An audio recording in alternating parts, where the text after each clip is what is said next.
E aí, pessoal, boa noite. Você que está chegando agora, você que está vendo esse vídeo pelo YouTube, quero já pedir para que você possa se inscrever no nosso canal, né? Possa partilhar esse vídeo com quem ainda não viu, né? Boa noite a todos que estão chegando por aí. Então, se você ainda não se inscreveu, está vendo esse vídeo no YouTube, não se inscreveu, faça a inscrição aí no nosso canal, ative o sininho do lado para que você possa estar por dentro dos próximos vídeos, assim que a gente colocar eles aí no YouTube, você pode ficar por dentro, né?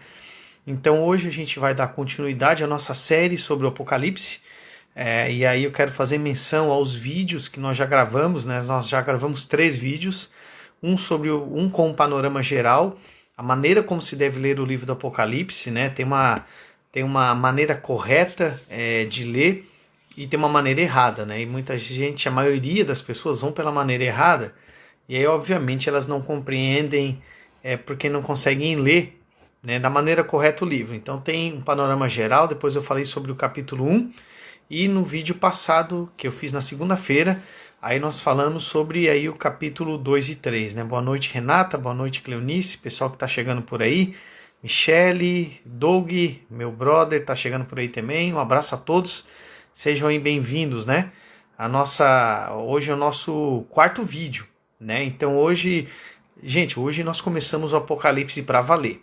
Hoje a coisa começa a ficar um pouquinho mais apertada, né?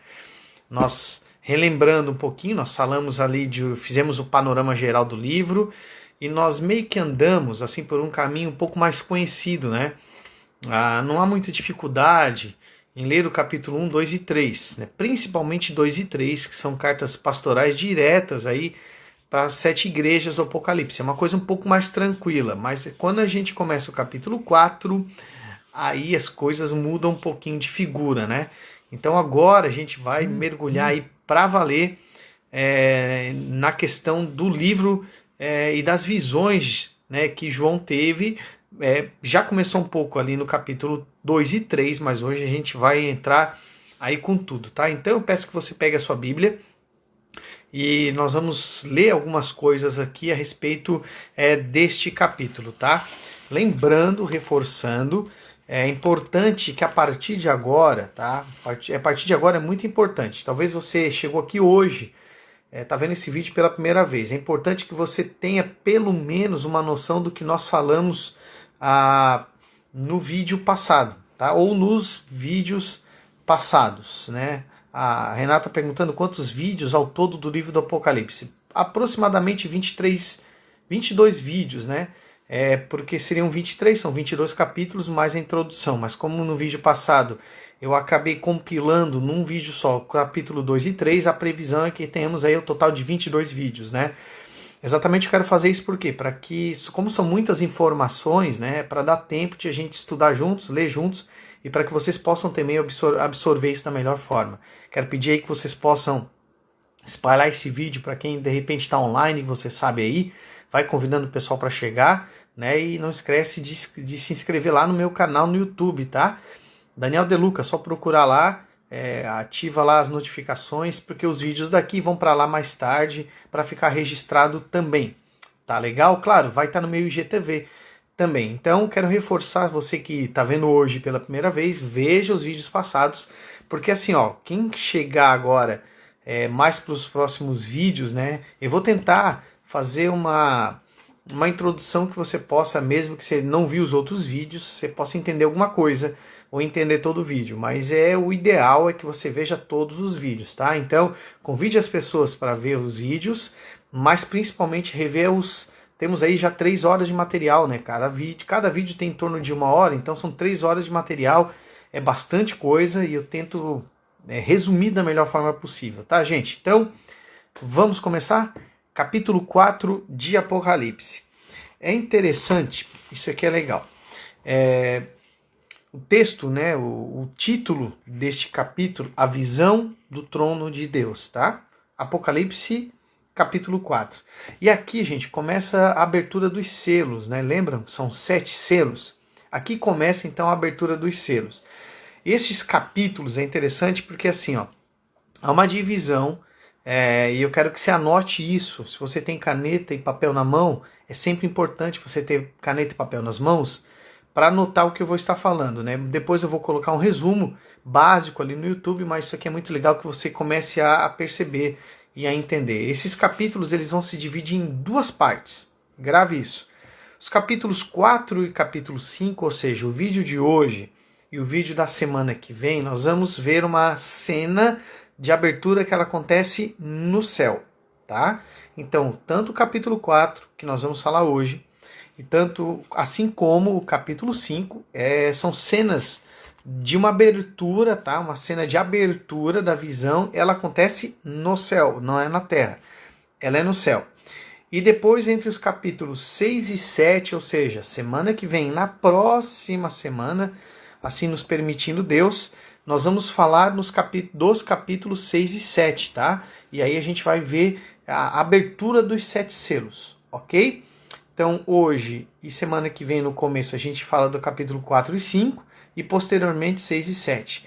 Capítulo 4 e 5, para você se situar, é uma cena de abertura que ela acontece no céu, tá? Capítulo 4 e 5 é uma cena de abertura, e nós vamos ler hoje o capítulo 4, ela acontece no céu. Capítulo 6 e 7 vai falar da abertura dos 7 selos, então isso a gente vai tratar aí no momento lá para frente. Então hoje, entrando um pouquinho mais e falando um pouquinho mais detalhado dos capítulos 4 e 5, o capítulo 4, gente, ele vai falar sobre Deus, grave isso. O capítulo 4 fala sobre o Pai, e o capítulo 5 fala sobre o Filho. Olha que legal. Capítulo 4, o assunto é o Pai. Capítulo 5, o assunto é o Filho. E todos os dois capítulos, capítulo 4 e o capítulo 5, eles têm a mesma estrutura. Ela se repete, tá? Então, quero reforçar o que eu acabei de falar. Nós estamos agora, em que lugar? Vendo uma grande cena de abertura nos céus, tá? É isso que está acontecendo.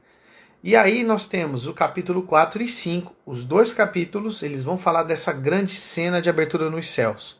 Só que o capítulo 4, o assunto do capítulo é o Pai, é Deus, o Pai. O assunto do capítulo 5 é Jesus Cristo, o Filho. Então nós temos o Deus Pai, nós temos o Deus Filho. Qual é o assunto do capítulo 4? Repete comigo aí, o Pai. Qual é o assunto do capítulo 5? Repete comigo. É o Filho. Agora, olha que interessante. O capítulo 4, ele tem 1, 2, 3, 4, 5 sessões. E o capítulo 5, 1, 2, 3, 4, 5 sessões, tá? Quiser anotar, o capítulo 4, que o assunto é Deus, ele fala sobre a glória de Deus, tá? Especificamente dos versículos 2 a 8. Segunda sessão do capítulo 4 fala da adoração a Deus, então pega a parte B do versículo 8 e vai até o versículo 11. Depois a terceira parte é o primeiro hino, tá? Que pega também ali no versículo 8. A quarta parte, quarta sessão do capítulo 4, existe uma narrativa, tá? E a quinta sessão do capítulo 4 é um segundo hino, ok? Então, veja, o número 5 ele também tem um sentido muito forte. Por quê? Porque são 5, quantos são os livros da lei? Quantos são os livros da Torá? Né? Gênesis, Êxodo, Levítico, Números e Deuteronômio. Ou em hebraico, Bereshit, Shemot, Vaikra, Bemidbar e Dvarim. Tá? Os 5 livros da Torá. E o capítulo 4, que o assunto é Deus, e o capítulo 5, que o assunto é Jesus, todos os dois capítulos são divididos nas mesmas 5 sessões. Repetindo, sessão número 1 do capítulo 4 fala da glória de Deus, depois tem uma adoração a Deus, depois tem o primeiro hino, tem uma narrativa e tem o segundo hino. Quando a gente vai para o capítulo 5, que o assunto agora é Jesus Cristo, nós também temos 5 sessões. Primeira delas, a glória do Cordeiro, adoração ao Cordeiro, primeiro hino, narrativa e segundo hino. Olha que legal, olha que legal. A visão de abertura que fala de Deus Pai e que fala de Deus Filho, ou seja, capítulo 4 e o capítulo 5 são divididos em 5 sessões, como são 5 os livros da Torá, 5 são os livros do Pentateuco que você tem aí em português na sua Bíblia, e todas as 5 são assuntos que se repetem. Claro, capítulo 4 do Pai, capítulo 5 do Filho. Capítulo 4, a glória de Deus, uma adoração a Deus, primeiro hino, narrativa, segundo hino. Capítulo 5, também 5 sessões, a glória do Cordeiro, uma adoração ao Cordeiro, primeiro hino, narrativa e o segundo hino. Legal, gente? Deu para pegar bem essa parte? Estou só fazendo uma introdução do capítulo 4 e 5. Lembrando que hoje nós vamos falar do 4. E nós vamos começar a ler juntos o capítulo 4 agora. Então pega a sua Bíblia aí e nós vamos ler. Versículo 1 diz assim: Depois desses acontecimentos, observei uma porta no céu, e a primeira voz que eu ouvira, como voz de trombeta, ele fala dessa voz nos capítulos anteriores, falando comigo, chamou-me: sobe até aqui, e eu te revelarei os eventos que devem ocorrer depois destes. Então, João aqui ele vê uma porta aberta no céu. Lembrando que a visão toda está acontecendo no céu. Verso 2. Imediatamente me vi absolutamente tomado pelo Espírito, e diante de mim estava um trono no céu, e nele estava sentado alguém. É uma linguagem, né? O que João fala e relata do que ele viveu é muito parecido com o que Isaías fala lá em Isaías 6, né? Quando ele vê esse trono no céu. De fato, gente, há um símbolo muito forte, há um sentido muito forte neste trono. Por quê? Porque João estava preso na ilha de Patmos. Isso, travou aqui, mas eu já retomei e vou continuar de onde eu parei. João estava preso, exilado na ilha de Patmos por causa do quê? De um trono. Né? O imperador estava no trono de Roma e havia determinado a prisão do apóstolo João, assim como tinha determinado ali a perseguição aos cristãos e à igreja. Então a igreja naquele momento estava sendo oprimida por um trono. Tá? Havia um trono humano, um poder terreno que estava prestes a esmagar a igreja. Lembrando o que eu falei no primeiro vídeo, né?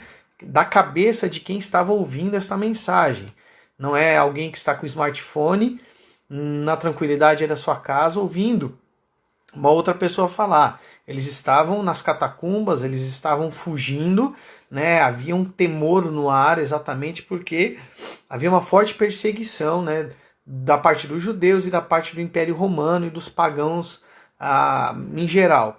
Então, debaixo deste ambiente de perseguição e de um medo, exatamente de um poder humano assentado num trono que havia determinado a perseguição, João agora vê um outro trono. Um trono que tem uma glória, um poder infinitamente maior do que o de César, que chega ao ponto de fazer com que este grande trono, a olhos humanos, de César fique insignificante. Porque todo poder humano, obviamente, perto do trono de Deus, fica opaco, vira em nada. Então João, a primeira coisa que João vê, quando ele olha para os céus, ele vê um trono e passa uma mensagem muito forte de que acima dos governos humanos e acima de qualquer tentativa humana de opressão ou de manipular a história ou de manipular as pessoas, os acontecimentos, há um outro trono que está nos céus. Há neste trono uma grande autoridade, a autoridade suprema que controla todas as coisas e que governa todas as coisas. Tá? Então há um símbolo muito forte quando João olha para este trono e vê alguém lá. Ele não descreve, né, quem está no trono. Por que não há uma descrição? Porque é indescritível. Não há como um ser humano poder descrever a Deus, ok? Mas há alguém que estava sentado nesse trono que é muito, muito, muito maior do que qualquer poder terreno. Então, olha aí como já tem uma mensagem muito forte para aquelas pessoas que estavam sofrendo a perseguição como eles estavam. Vamos continuar lendo? Versículo 3. Aquele, pois, que estava sentado tinha a fisionomia, olha aí, semelhante a pedras lapidadas de diamante sardônio. Ao redor do trono reluzia um arco-íris parecendo uma esmeralda. Né? Então essas pedras, né, este diamante fala de pureza, fala de santidade. E o sardônio é uma pedra vermelha, né, fala do sangue. Então, santidade e sangue. Veja, ele não está descrevendo exatamente como ele faz uma descrição de Jesus, os olhos, da boca saiu uma espada, os pés como bronze. Aqui é diferente. Ele dá uma visão muito geral, exatamente porque o assunto aqui é o Deus Pai, que está no trono, mas fala de um Deus que é cercado de santidade e que tem o vermelho, faz menção exatamente à redenção que o próprio Pai propiciou para nós através do Filho. Né? E é interessante porque ao redor do trono reluzia um arco-íris. Olha que interessante. Gente, o que o arco-íris te lembra na Bíblia? Quem que pode me dizer? O que o arco-íris lembra você na Bíblia? Porque há uma visão aqui de um arco-íris que estava ao redor do trono. O que esse arco-íris quer dizer? Alguém quer tentar chutar ou imagina? Quem que pode me dizer? Arco-íris na Bíblia, o que lembra você? Lembra lá do que aconteceu depois do dilúvio? Que Deus coloca um arco, né? Um arco-íris nas nuvens como um sinal, aliança, exatamente isso aí. É um sinal de aliança. Agora, gente, isso é interessante. Essa aliança que Deus fez lá no Éden não, lá com Noé, ela dependia de alguma atitude humana, sim ou não? Veja, a aliança que Deus fez com Noé é diferente da aliança que Deus fez com Israel no Sinai. É importante que você tenha em mente isso. Por quê? A aliança que Deus fez com Israel no Sinai é uma aliança de pacto. É um pacto de obras. Ó, se vocês obedecerem, vai acontecer assim, assim, assim, assim. Mas se vocês desobedecerem, vai acontecer essas coisas. Ou seja, era uma aliança que dependia de uma atitude humana, tá? Que essa atitude humana iria desencadear a bênção e a maldição. Isso é a aliança que Deus fez com Israel lá no Sinai. Então, gente, aquele texto ele não se aplica a nós, tá? Eu sei que já foi pregado, que se você obedecer vai ter a bênção, se você desobedecer tem a maldição. Gente, aquele texto não se aplica a nós. Aqui a visão no trono, e esse arco-íris que está ao redor, ele faz menção àquela aliança que Deus fez com Noé. Agora, qual é a diferença das duas? Uma, a do Sinai dependia de obra humana. A de Noé, não.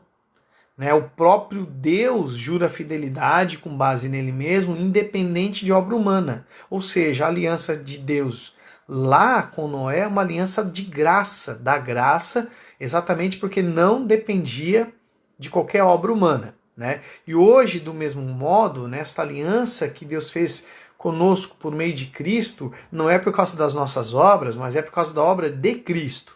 Né? E não é por causa das nossas obras. Gente, se a bênção de Deus fosse determinada pela nossa obediência, todo mundo estava lascado. Quem é que consegue ser obediente todos os dias? Não tem como. Não tem como. Nós temos uma natureza que vai sempre correr e abraçar o pecado. Então, isso humilha o homem, né? A graça de Deus humilha o homem porque Deus nos ama e nos abençoa, independente do que nós fazemos, mas é porque nós somos filhos, né? Quem tem filho pequeno sabe que o filho pode fazer qualquer coisa em casa, você não deixa de amá-lo, porque ele é seu filho. Do mesmo modo, então esta visão do trono de Deus, ela faz menção àquela primeira aliança, logo após o dilúvio, uma aliança da graça. Vamos continuar. Verso 4. Também ao redor do trono havia 24 outros tronos.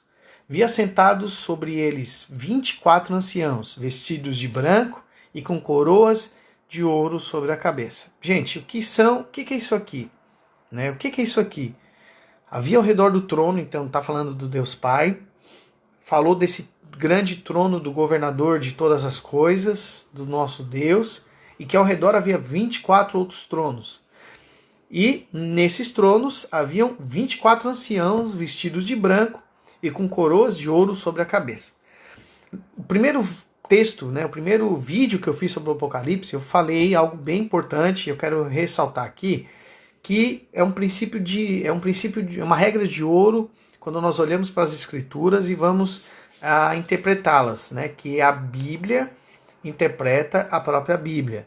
Tá? A gente não precisa buscar fora da Bíblia, mas a gente precisa buscar o que está na Bíblia. Uma vez eu ouvi uma pessoa dizendo que aquela lua de sangue, né, que fala em Apocalipse, nós vamos passar por esse texto, era porque o astronauta pisou na lua, então o sangue humano esteve lá. Nada a ver, gente, sabe? Nada a ver. Então a gente tem que olhar para a Bíblia, para que a própria Bíblia dê pistas ou ela indique o que significa aqueles símbolos lá. A gente já viu uns exemplos no começo de Apocalipse, quando nós vimos lá o que significava o candelabro de ouro, né, que eram exatamente as 7 igrejas. Né? Então, assim, gente, o que são esses 24 tronos? O que são esses 24 anciãos? Por que eles estão vestidos de branco e com coroas de ouro sobre a cabeça? A Bíblia, ela tem muitos números que simbolizam muitas coisas. A gente acabou de falar do número 5, né? Que são as seções, tanto do capítulo 4 quanto do capítulo 5. Eu já falei disso anteriormente. Agora, 24 também tem um sentido. Claro, não é literal, no sentido de... Né, como é que eu posso dizer? Não é que o número 24 ele tem, por exemplo, algum poder intrínseco nele, mas ele aponta para algo. Vamos pensar o seguinte, quantas eram as tribos de Israel? Quantas eram as tribos de Israel? Você sabe a resposta. 12. Isso, Rutriana, é exatamente o que você falou. Eram 12 as tribos de Israel, assim como Jesus tinha quantos apóstolos? 12, claro, sai Judas e entra Matias, né? Mas eram 12.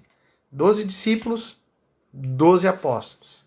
Então quer dizer que eram os líderes das tribos sentados nesses tronos e os 12 apóstolos sentados ali? Não, gente. Não. Em primeiro lugar, a gente vai começar com os anciãos, né? Eles não são anjos, mas homens. E eles estão sentados em tronos. Agora, olha esse texto aqui, Mateus 19, 28, Jesus diz assim. Então a gente vai pegar textos bíblicos para expandir o sentido desse texto aqui de Apocalipse. Mateus capítulo 19, verso 28 diz assim: Jesus lhes respondeu: em verdade vos digo que vós, os que me seguistes, quando na regeneração o Filho do Homem se assentar no trono da sua glória, também vos assentareis em 12 tronos para julgar as 12 tribos de Israel. Então veja, há uma figura de homens sentados nesses tronos. E esses anciãos sentados nesses tronos tinham coroas. Que coroa é essa? Olha só, Apocalipse 2:10. Lembra que eu falei que a Bíblia, ela interpreta a própria Bíblia? Olha Apocalipse 2:10. Não temas as coisas que tens de sofrer. Eis que o diabo está para lançar em prisão alguns de vós, para ser dispostos à prova, e tereis tribulação de 10 dias. Se fiel até a morte, dar-te-ei a coroa da vida. Olha aí. Então uma coroa da vida que não é dada para anjo, mas para homem. E agora estão vestidos de vestiduras brancas, que é uma outra característica de cristãos ou do povo de Deus. Apocalipse capítulo 3, 4 e 5. Falamos desse texto na semana passada. Tens, contudo, em Sardes umas poucas pessoas que não contaminaram as suas vestiduras e andarão de branco junto comigo, pois são dignas. O vencedor será assim vestido de vestiduras brancas e de modo nenhum apagarei o seu nome no livro da vida. Então, gente, esse texto ele exatamente aponta, como já foi dado a dica aí, para os redimidos de Deus, do Antigo e do Novo Testamento. Então, esses 24 anciãos que estão sentados em tronos com vestiduras brancas e coroas, eles simbolizam, eles apontam para os eleitos de Deus, do Antigo Testamento e do Novo Testamento. Tá? Então, por isso que fala 24, é a soma, né? De 12 mais 12, e nós temos ali a totalidade de todo o povo de Deus redimido de todas as eras. Legal? Versículo 5, vamos continuar. Do trono emanavam relâmpagos, vozes e trovões. Perante ele estavam acesas 7 lâmpadas de fogo, que são os 7 Espíritos de Deus. Mais uma vez, assim como lá no capítulo 1, nós temos uma descrição sétupla, né? O Espírito de Deus como se fosse 7. Obviamente não existem 7 Espíritos de Deus, é um Espírito só, mas o 7, mais uma vez na numerologia bíblica, no sentido de números que trazem algum significado, fala da onipresença de Deus. Então, do trono emanava poder, emanava autoridade e no trono havia então a presença do Espírito de Deus, né? Um texto aí de certa forma também apontando o Deus Trino. Verso 6. Diante do trono havia algo semelhante a um mar de vidro, translúcido como cristal. No centro, circundando o trono, havia 4 seres viventes cobertos de olhos, tanto na frente como nas costas. O que simboliza este mar de vidro? Ele tem um símbolo, ele faz menção à purificação. Pensa um mar de vidro, imagina um mar altamente translúcido, né? Na realidade, o texto fala isso, não é que era um mar de vidros de fato, mas ele era altamente translúcido, né? Então, essa simbolizava pureza, e nós sabemos que quando a gente vê a descrição do tabernáculo que Moisés fez, havia o que no tabernáculo que simbolizava pureza? Exatamente o que? A bacia, né? É interessante porque Moisés, quando ele constrói o tabernáculo, ele não constrói da cabeça dele, ele não contrata nenhum arquiteto. Mas o que ele faz? O texto de Êxodo, capítulo 26, verso 30, diz assim: levantarás o tabernáculo segundo o modelo que te foi mostrado no monte. Então, exatamente, Moisés ele vê o símbolo, ele vê o tabernáculo nos céus, olha aí a visão nos céus, e ele faz este modelo terreno.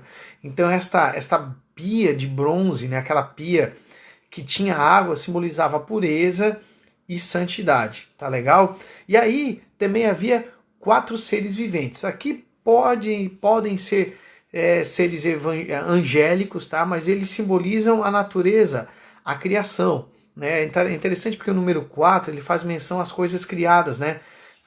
Quando a Bíblia fala no geral da criação dos homens, tribos, raças, línguas e nações, fala de o anjo lá no final do tempo, né? Juntando seus eleitos dos 4 cantos da terra.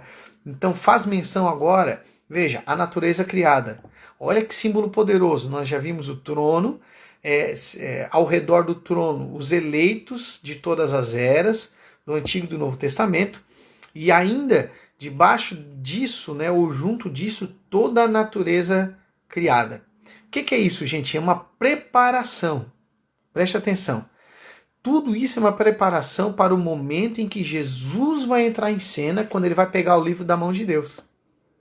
Isso vai acontecer lá no capítulo 5. A gente não vai falar dele hoje. Hoje a gente está só no capítulo 4. Mas veja, tudo que a gente leu até agora no capítulo 4 é uma preparação, né? É aquele antemomento, aquela expectativa maravilhosa, uma grande expectativa para o momento em que o Cordeiro de Deus vai entrar e vai pegar o livro da mão de Deus, né? Um símbolo de receber do Pai a autoridade. Lembra que Jesus falou, logo em seguida que ele ressuscitou, foi-me dado, lá em Mateus 28, foi-me dado toda a autoridade nos céus e na terra. Ou seja, a gente pode talvez falar que o que está acontecendo entre o capítulo 4 e o capítulo 5 é uma descrição do que aconteceu naqueles 3 dias em que Jesus morre e ressuscita, né? Por que ele já fala isso quando ressuscita? Ele recebeu a autoridade. Então, dá para fazer uma inferência de que, enquanto todo mundo lamentava a morte de Jesus, porque ele estava sepultado, era sexta e sábado ainda, tudo isso estava acontecendo de algum modo nos céus, porque Jesus vai receber a autoridade de Deus. Isso é o assunto da semana que vem. Mas o que a gente pode ver até agora, no capítulo 4, é essa preparação para o momento onde o Cordeiro de Deus vai entrar em cena.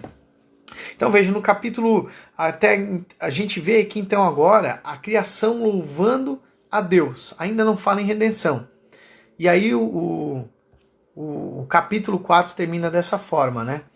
Toda vez que os seres viventes exclamam glória, honra e graças àquele que está sentado no trono e que vive para todo sempre. Verso 10. Os 24 anciãos se prostram diante daquele que está sentado no trono e adoram aquele que vive para todo sempre. Eles lançam suas coroas diante do trono e declaram: Nosso Senhor e nosso Deus, Tu és digno de receber glória, honra e poder, porque Tu és o Criador de tudo e por Tua soberana vontade tudo que há foi criado e veio a existir. Tá? Então aqui, como eu falei, naquelas 5 sessões, nós vemos o segundo hino de adoração e de glória a Deus, exaltando exatamente quem? O Deus Criador. Por que isso? Porque o capítulo 4, o foco é o Pai. O capítulo 4, o foco é o Deus Criador. E aí exatamente nós vemos a menção dos eleitos de Deus do Antigo e do Novo Testamento, nós vemos a menção da própria criação como um todo se prostrando diante daquele que criou todas as coisas. E com isso nós encerramos o capítulo 4 com essa forte mensagem de que por mais que houvesse um trono que estava oprimindo a igreja, um trono que havia lançado, João lá na ilha de Patmos, que estava massacrando os cristãos, havia um trono muito maior do que o trono de César e que governava toda a história e que tinha o controle de tudo nas suas mãos, porque ele é o soberano de todos, tá? Então nós terminamos aqui o capítulo 4 exatamente com essa mensagem forte. Uma mensagem dupla, em primeiro lugar, de um Deus que governa todas as coisas, de um Deus que reúne o seu povo de todas as eras e um Deus que é adorado pela criação. E há aqui a criação de um ambiente de expectativa. Exatamente por quê? Porque no capítulo 5 vai entrar em cena o Cordeiro de Deus, Jesus Cristo, Então, nós só relembrando, no capítulo 5 nós vamos começar a abertura dos selos e é bem provável não, segunda-feira, 22 horas, a gente vai fazer a leitura do capítulo 5. Hoje nós lemos o capítulo 4, vemos que o assunto deste capítulo é o próprio Deus, que não é descrito ali porque o Deus é indescritível, tem algumas nuances só, mas não há uma descrição da aparência de Deus, não tem como, mas nós vemos ali um Deus que, ao contrário do que parecia, o que os olhos viam, diante da igreja perseguida, perdendo espaço, talvez correndo o risco de ser extinta, entre aspas, debaixo de tanta perseguição, havia de fato um Deus que governava toda a história. E esse Deus estava governando toda a história. Então olha, gente, que mensagem poderosa que nós encontramos aqui no capítulo 4. Uma mensagem para os nossos dias de hoje, Diante de tantas incertezas, a gente não sabe o que vai acontecer com amanhã, aí tem a questão do coronavírus, vai sair vacina, não vai sair vacina no ano que vem, as coisas meio caóticas ou caóticas, E aí ontem estava conversando ontem a gente fez uma live na igreja, eu, o pastor Joel e o pastor Jonatas, e nós estávamos conversando exatamente sobre isso, um bate-papo para os PGs aqui da igreja presbiteriana, de que Deus não foi pego de surpresa com o coronavírus, que Deus não está assustado no trono sem saber o que fazer, mas o Deus que está controlando toda a história. Então você que é filho de Deus, tenha segurança, como Jesus Cristo teve segurança na tempestade, enquanto todo mundo estava assustado que o barco ia afundar, Jesus dormia. Por que Jesus dormia? Porque mesmo limitado em forma humana, ele tinha com uma convicta segurança na soberania de Deus, que controlava inclusive aquela tempestade. Então Deus controla esse coronavírus, eu não tenho a menor dúvida disso. Então, sempre que você passar um momento de dificuldade, lembre da visão aqui que João teve no capítulo 4 do trono de Deus. Deus está sentado no trono. O trono não está vazio, mas Deus está lá governando a minha vida, a sua vida e governando toda a história. Tá legal, gente? Esse aqui é o capítulo 4. Quero saber se alguém tem alguma dúvida. E agora eu gosto de deixar esse espaço agora no final. Hoje não vai dar 1 hora de vídeo, vai dar menos, Mas é porque não adianta eu correr, gente, para o capítulo 5 e perder detalhes, porque o tempo vai estourar, São textos aí, o nosso tempo é limitado aí de 1 hora, Mas o capítulo 5 também é muito especial e nós vamos falar esse momento em que Jesus entra em cena, tá? E aí os selos serão abertos, Quem são exatamente os eleitos de Deus, representados pelos 24 anciãos? É o que são os salvos do Antigo e do Novo Testamento, tá? Então, todas as pessoas que Deus elegeu antes da fundação do mundo e escolheu para serem salvas, e foram salvas de uma forma eficaz pelo Pai, elas estão representadas aí nesses 24 anciãos, tá? Mais alguma dúvida, pessoal? A gente vai encerrar daqui a pouquinho, hoje foi mais rápido, mas eu volto a falar que nós não temos pressa, Então, se você está vendo o vídeo aí no YouTube, não esqueça de se inscrever no canal, ativar o sininho para quando tiver mais vídeos, eu ia pedir vocês que estão assistindo agora, comentem depois que eu encerrar aqui, como é que está sendo essa série para vocês, o que vocês estão recebendo, o que vocês estão entendendo, se esse trabalho assim de a gente que a gente está fazendo aqui tem ajudado vocês a ter a visão mais clara, ou de repente é a primeira vez que vocês estão lendo o livro do Apocalipse, né? Então, como que isso tem ajudado vocês? Eu queria pedir que vocês comentassem, ou no YouTube aí, você que está vendo no YouTube, ou aqui também no nosso IGTV, comenta lá como é que tem sido isso para você. Soberania, Ricardo, é o fato de que Deus controla todas as coisas, tá? Não há nenhum aspecto da criação em que Deus tenha falta de controle ou que Deus seja pego de surpresa. Nós somos pego de surpresa, Deus nunca é pego de surpresa. Não há nada que esteja oculto aos seus olhos. Então Deus controla no sentido de que todo o final da história já está escrito. Ele vai para o mesmo lugar, né? A consumação dos séculos vai ser com a glorificação de Cristo, a sua igreja, e Cristo entrega exatamente o reino ao Pai. Tá legal? É soberania, gente. É o fato de que Deus controla todas as coisas, tá?